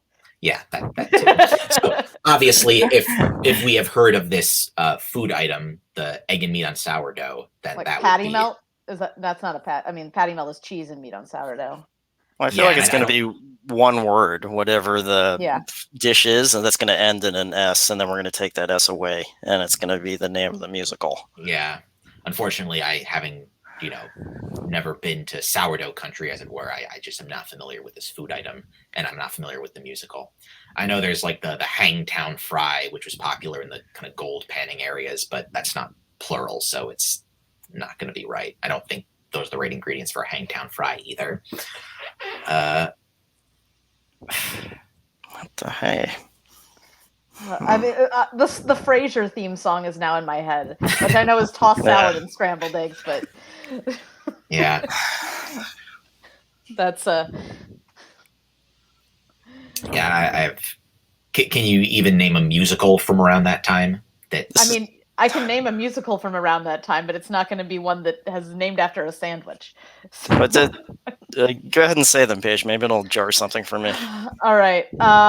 So I'm just going to start naming musicals because that seems better. There's How to Marry a Millionaire, On the Town, the Follies, the various Follies of all of the years that there are Follies. Gigi, Hello Dolly, which is way too late. Wizard of Oz, which is definitely not it. Although it's closer to the date. Singing in the Rain, which is more about that time period-ish. Yeah, and that was the 50s. Yeah. Well, there's there's a screwball comedy called Hell's a Poppin'. Is that a musical as well, or is that just a comedy? I don't know. All right, because we basically have to go with a musical that we know the name of but don't know anything else about. Because if we know something about it, we know that it's the wrong answer. Carousel. No. It's definitely not. It's also not State Fair. Okay. Oklahoma. That has nothing to do with sandwich. Yeah, I feel like in the interest of time, we should probably just pick something. I feels like we're just not gonna. Yeah. Let's call it Patty Melt. Let's call it Patty Melt or Patty. Okay, sure. All right, Patty. Patty could be the name of the lead character. Yeah. Patty. Hell's a Poppin' actually is a 1941 film, though. That's the right year. I'm not sure if it's a musical, but well, Diana reports it is 1941's Hell's a Poppin' is a musical. Oh, thanks, Diana. She also noted that she was no Denny's in Florida, then added there probably are, but I'm just trying to give David an excuse. Oh, so is this Moan Over Miami or something? It is, yeah. So originally the Denny sandwich had over easy eggs, which made before they became scrambled, which made it much clearer where the name "Moons Over Miami" comes from. But okay. Oh, that's a good question. Yeah, no, I should have known that. I have not eaten at Denny's in many years, but yeah, like that makes a lot of sense. I was not thinking like restaurant chains. I was thinking just like actual like San Francisco area type thing. So yeah, but that's very cool. Yeah, I should have realized that they didn't just make up Moons Over Miami. That there's an origin to that name. Yeah, a peek behind the curtain. Originally, this question was written so the answer was Betty Grable, and in playtesting, it became clear that people were doing exactly what you were doing, David, just on the category. That was the only guess that they had, so it was fairly transparent. So I rewrote it. All right, second question. Carol Landis's tragic 1948 suicide is said to have been precipitated by what lover of hers refusing to leave his wife for her. This man's extended delay in notifying authorities after discovering her body has fueled conspiracy theories that persist to this day. Indeed, the scandal temporarily destroyed his career in Hollywood, which is why he starred in multiple memorable movies in the 1940s and the 1960s, but none in the 1950s. I guess that's technically subjective, but I'm comfortable with the consensus on that. I think this is Rex Harrison. Oh, interesting. I think because like My Fair Lady was supposed to be like kind of part of his big comeback and quite the comeback. I don't know for like I'm not 100%. I don't know for sure about him having this affair with Landis. When the Ghost and Mrs. Muir? Does anyone know when that came out? That feels like 40s to me. Okay. So that could fit. I don't know his filmography super well, so I definitely cannot name a 50s film he was in. Okay, but that's because I just don't know his filmography as well as I The Ghost should. and Mrs. Muir is the only one that I wasn't sure of whether it was in the 50s or not. But if that seems like that tracks with what right. And it's even, this may just be stretching, but it's even possible that, Seth MacFarlane chose to voice Stewie with a Rex Harrison impersonation because he wanted to juxtapose the sophistication of the voice with the evil tendencies that he has, I guess most for wanting to, kill Lois and whatnot. But I wonder if that was meant to be juxtaposition between Rex Harrison playing this, upstanding gentleman in film, but then having this sordid backstory of, some degree of, I guess, I can't tell if it's outright abuse, but certainly some shady business here involving a murder or involving a suicide. So that could just be a total coincidence. But I mean, Henry Higgins is an asshole anyway, so yeah. I mean, he doesn't present as one, at least not early on. I think that's giving Seth MacFarlane a little bit more credit for doing research than he would ordinarily do, but it makes sense. Fair enough. Does that picture mean anything to you? That just looks like a creepy mannequin. Yeah, I like the Audrey Hepburn reference that I don't get, which it could be. Mm-hmm. Was there a mannequin at Breakfast at Tiffany's that? I mean, there are definitely mannequins, but that cloche hat looks more 40s than 50s or 60s. But, okay. Well, it's not leading me towards anything else. So yeah, me either. Let's just go with Rex Harrison. Let's go Rex Harrison. Yeah. All right. Yeah. So I have here actually, I think one of maybe my favorite 40s Rex Harrison movie, Night Train. Well, that's not where the camera is. Night Train. Night Train to Munich. I think came out 40 or 41. But yeah, a favorite of the Mitfords. Some of them, yeah. Other 40s movies he made: Anna and the King of Siam, Ghost and Mrs. Muir, which was Dana pointed out was 47. In 48, the one that came out actually, which is now recognized as one of the great comedies of that era, but was a complete box office failure and also kind of destroyed the career of his writer-director, Preston Sturges, was called, ironically, Unfaithfully Yours, which I probably came out right around the time of this scandal, and the negative associations kind of canceled it out there.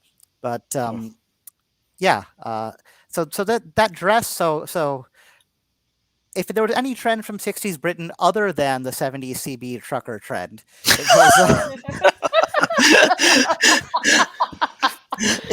it was Mary Quant fashion, and this was 1963's dress of the year, a cardigan dress. I don't actually know why it's called this, but it is called the Rex Harrison dress. Okay. All right. Well, it shows how much I know about fashion. All right, and we finish with "You do remind me a little of Hooch," which is a phrase that is drilled into the head of anyone who watched Castle, which I guess is only me among us. I watched a little bit I'm of afraid Castle. so. Yeah. Is this Turner and Hooch? We'll see. All right.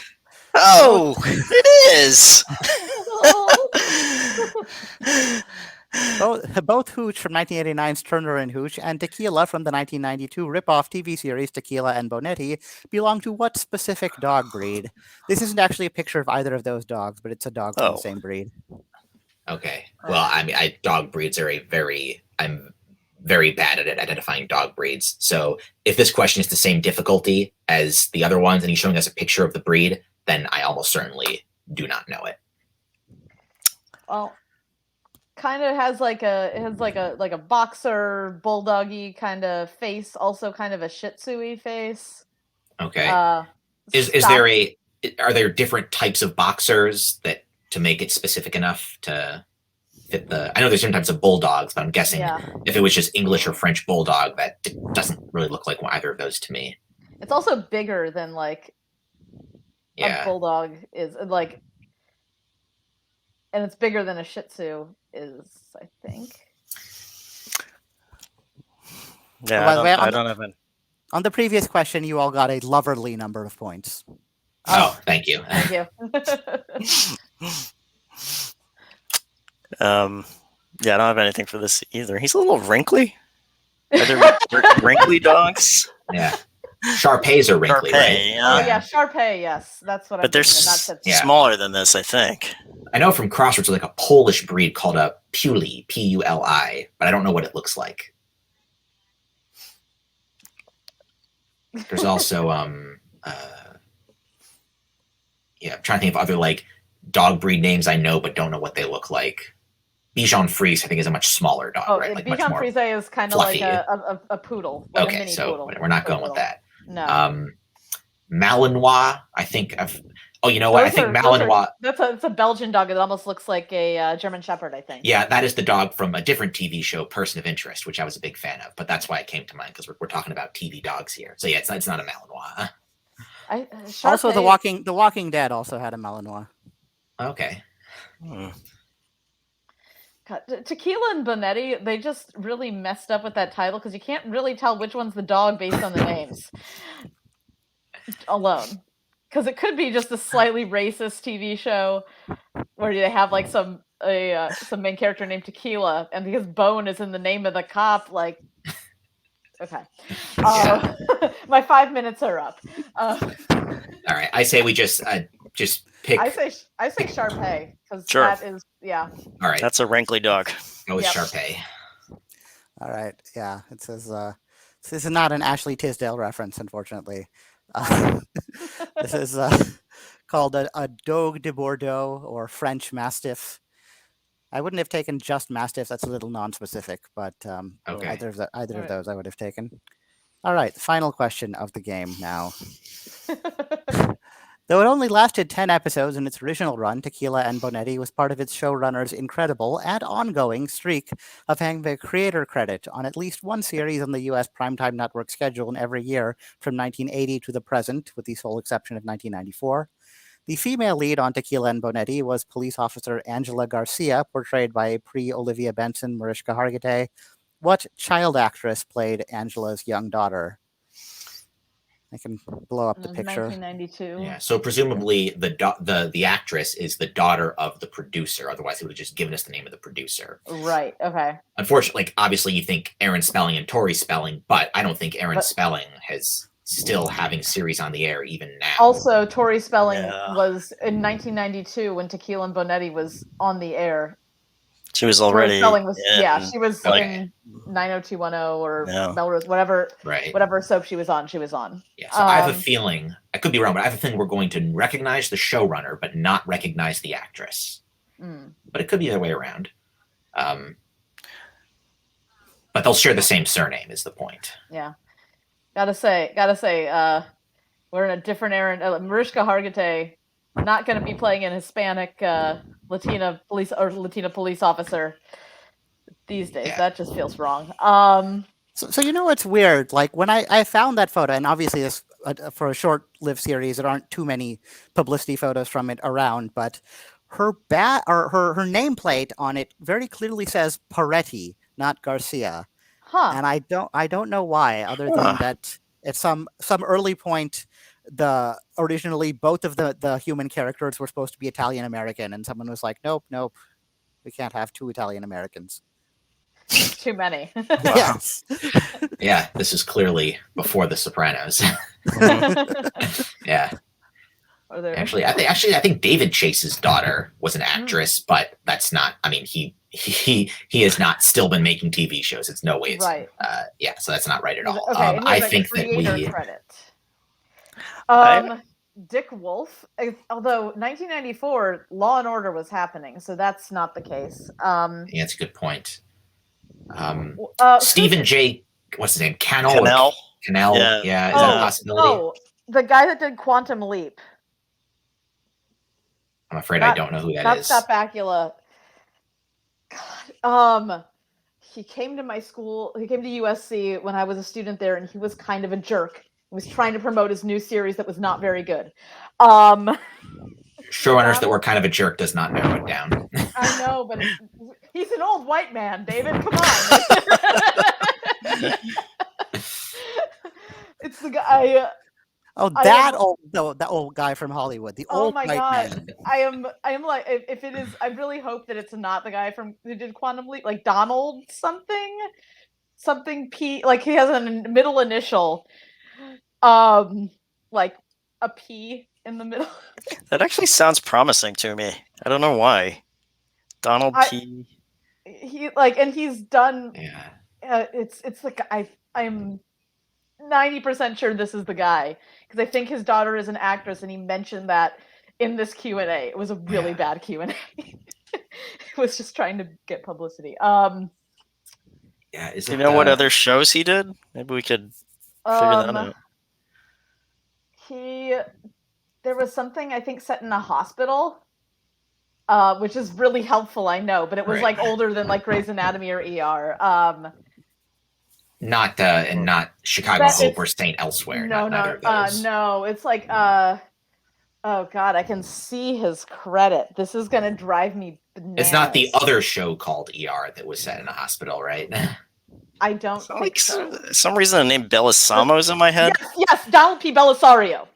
Belisario, that feels right. Oh, and that's great, because this must be Troyan Belisario, who was in Pretty Little Liars, one of the shows that Yogesh stands, or at least has been standing for. Yeah. You know, in the occasional super hard quizzes I've seen him write questions on, Pretty Little Liars comes up a disproportionate amount. So I think Belisario is a great guess. Okay, let's do it. Definitely.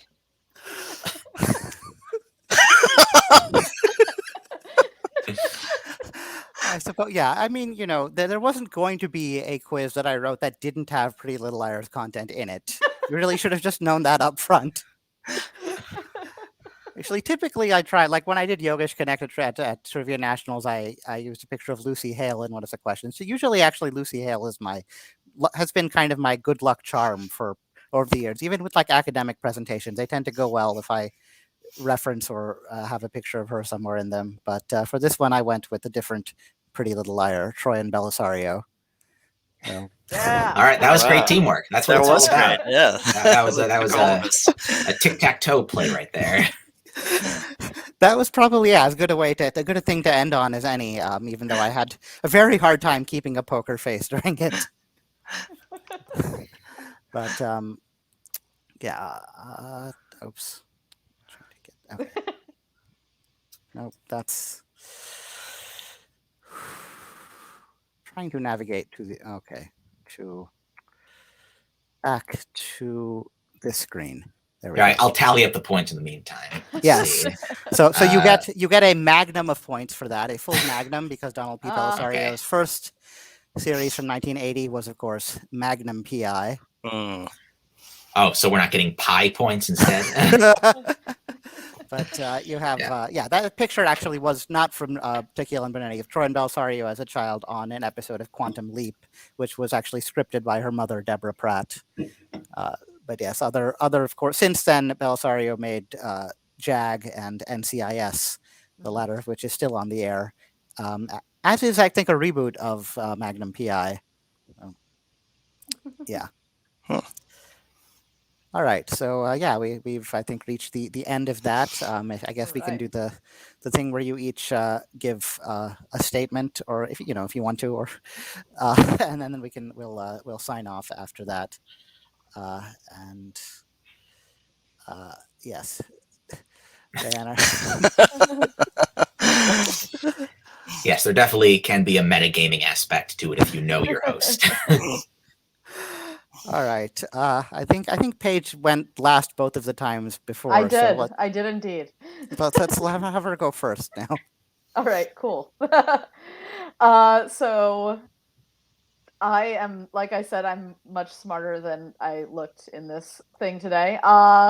And if you want to watch me make an additional fool of myself on video, please go subscribe to my YouTube channel, where I am, and I'm gonna put the link in the private chat. Oh, I am making my first feature film, and I'm documenting the whole process in real time from idea to premiere.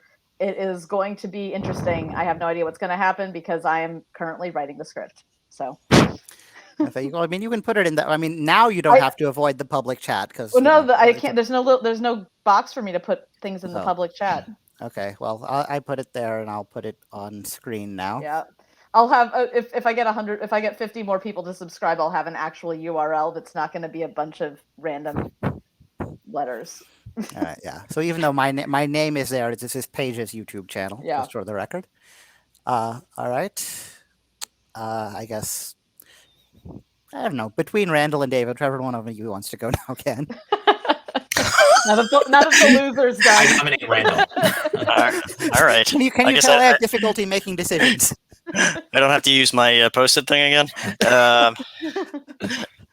So just in case, just for the record, the next two were going to be the actor who played Ara Parasigian in Rudy and the actor who played Chuck Yeager in The Right Stuff. What year they won Pulitzers? Oh boy. Well, Sam Shepard is the last one, so that's Buried Child, which I'm going to guess is like 70s, 75. 79. Hmm. It was 79. Yeah. Ara Parasigian was played by Jason Miller, who famously played Father Damien Karras in The Exorcist, which came out in 73, which was also the year that he won the Pulitzer Prize. So a very eventful year for him. That championship season, yeah? Indeed. So, it's my go. Yeah. Yes. Right. Okay. So a couple of weeks ago, we had some house guests over, and I had to leave for an hour to play an OQL match. And we had dinner later on, and I had to explain like what OQL was, and like that, it was happening on. So my daughter's friend asked, like, is that on Twitch? And I explained that's on just in Zoom, and then like gales of laughter from the table about like the kind of like ridiculousness of anybody wanting to watch me do like answer questions on Twitch. So, and then later that evening, Yogesh's invitation to join this came in. So I hope some of those people are watching, and I want to say hi to my daughter, who is a teenager and getting into this kind of quizzing stuff much earlier than I did, and I think it's really cool that she's doing it. So, hi, Olive. Yeah. Certainly, an archive of this stream will go up on YouTube relatively soon. So anyone who missed it or wants to revisit it or whatever can do so at my YouTube channel. All right, and David. Okay, so I believe the last time when I would have guessed on Yogesh's podcast, and I was given a chance to plug something, I think as an entomologist, I gave a kind of pithy response about, nature's important, insects are an integral part of nature. Go out there and enjoy nature, care about nature, interact with people to get them interested in nature, go outside with people, share knowledge with them if you have it, or try to learn from someone if you don't. I said all of this in January 2020. And so the part about interacting with people quickly became very dated. So now I say, still care about nature, still try to go outside, enjoy it, and try to, get involved with it to a degree if you're able. But if you're doing it in Florida, at least if you're doing it in Florida, maybe wear a mask while you do it.